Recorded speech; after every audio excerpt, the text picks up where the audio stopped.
Az elmúlt órán az embermentőkkel foglalkoztunk, várom majd azokat az elkészült emlékhelyeket, amelyeket jövő héten kedden kell behozzatok. Azon az órán elhangzott, hogy vannak világigazai. A Yad Vashem parkban járunk. Mesélj róla, Ruzsi. Ebben a parkban 21 000 fát ültettek, mert 21 000 világi igaza volt, és ebből 560 magyar volt. Kik azok a világigazai?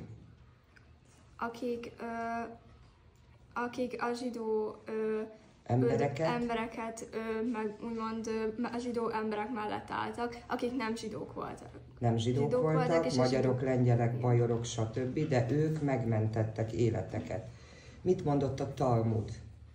Mi volt a múlt óránk fő címe?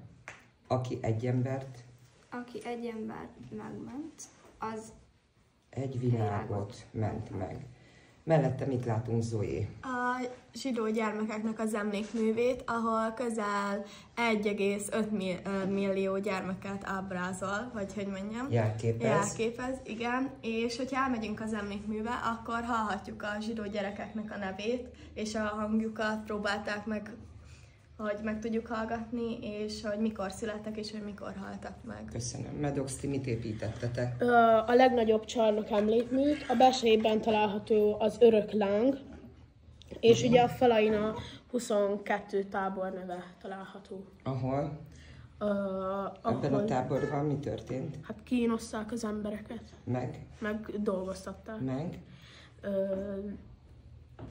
Megölték. Milyen 3 tábor nevét tanultuk meg a múlt órán? A munkatáborok, a koncentrációs táborok és a haláltáborok. Így van, köszönöm.